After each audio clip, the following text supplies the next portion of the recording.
Powered by the Montana Television Network.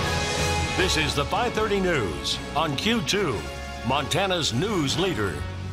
Good evening and thanks for joining us tonight. I'm Jay Cohn. And I'm Jeanelle Slade. One man in critical condition and two Billings police officers on leave after a shooting early this morning. Now, according to Police Chief Rich St. John's, the two officers shot a man this morning after he raised and swung a shotgun in their direction.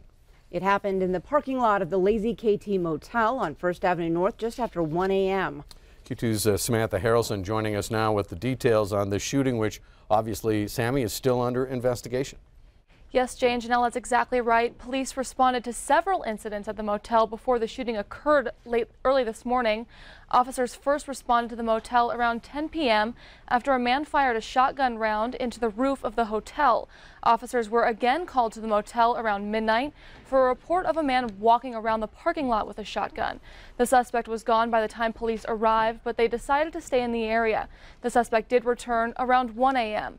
As officers approached, they observed a man who they believed to be the driver get out of the truck and walk away. They continued towards the vehicle and say they heard a shotgun being racked. They say they saw a man holding the gun, which they ordered him to drop. The suspect refused to comply. He looked at the officers, raised and swung the shotgun toward them. At 1:08 a.m., both fired their patrol rifles, striking the suspect multiple times. It's unknown how many shots were fired at this time. The suspect did not fire. Police have not released the name of the suspect, who is still at the hospital in critical condition. St. John identified the officers as Matt Edwards, a 5-year veteran of the department, and Jeremiah Adams with the department for 4 years. St. John says he is absolutely confident the officers' actions were justified. Jay and Jeanelle. All right, thanks, Samantha. This is the third officer-involved shooting in Billings in the last year. Back in May, officers shot and killed a man who was threatening suicide on the rims. And nearly exactly a year ago to the week, officers were also involved in a standoff with a man. That standoff at the Days Inn Hotel. He was eventually shot and killed.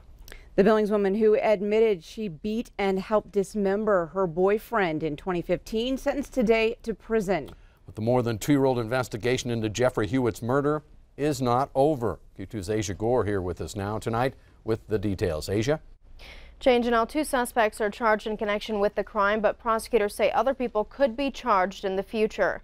This morning, Judge Michael Moses sentenced 41-year-old Carrie Stansoverbull to 60 years at the Montana Women's Prison with 20 years suspended.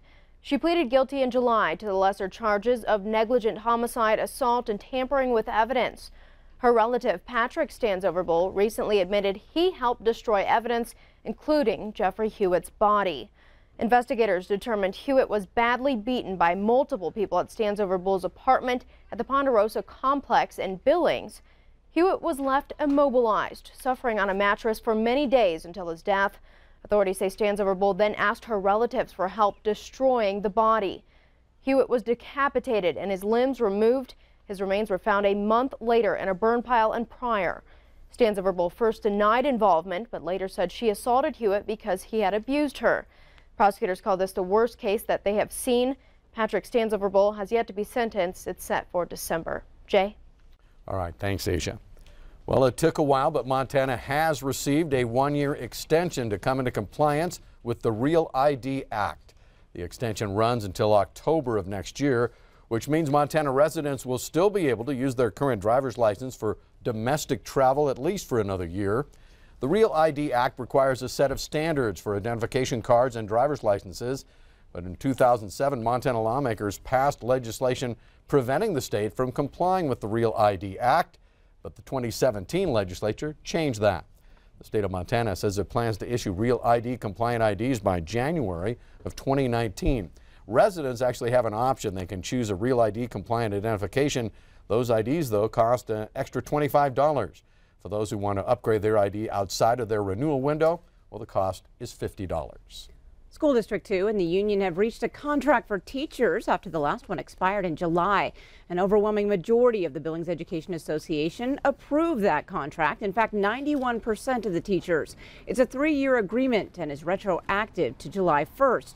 Now, the new contract, if okayed, would provide a 1% raise this year with 2% increases for the next 2 years after that.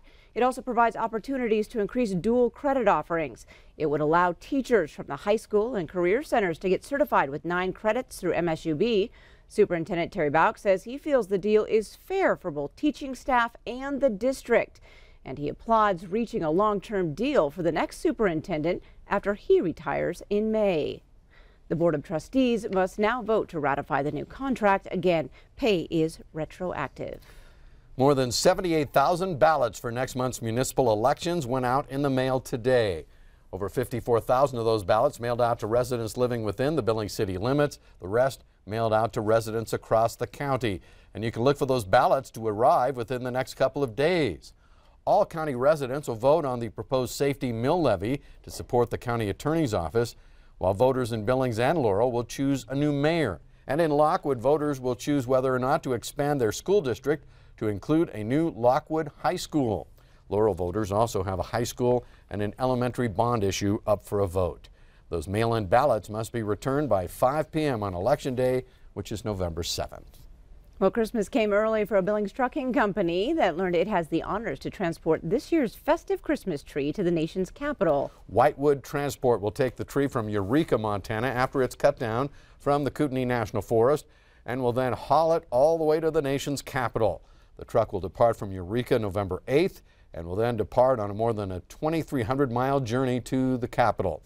And the 70-foot tall Capitol tree, you can rest in good hands. Now, the driver, Larry Speakermeyer, has traveled more than 1.6 million miles without an incident.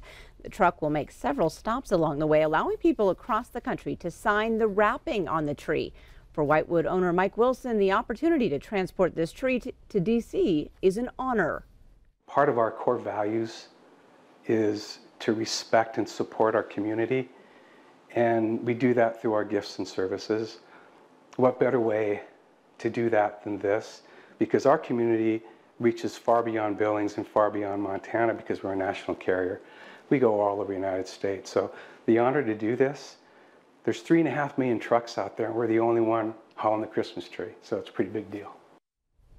Several Montana communities are making handmade ornaments that will be transported to D.C. on pallets. The tree lighting ceremony takes place November 30th. Pretty cool. Coming up on tonight's 5:30 News, we take a trip to the heart of wool country to find out how it helps America on a daily basis. And in sports, this 3-year-old has a deep love for football, but find out why doctors had to save his life earlier this month. And coming up in weather, kind of a cooler day today, but later tonight we have a special sound you're going to hear. Yeah, that's right. We have a siren test in Yellowstone County tonight. That'll happen around 6 o'clock this evening. And then what about the weekend weather? Well, it's going to be cooler with a chance of rain. We'll chat about it in a few more minutes. You're watching MTN News with Jay Cohn and Jeanelle Slade. Storm Tracker weather with Bob McGuire. And sports with Scott Green.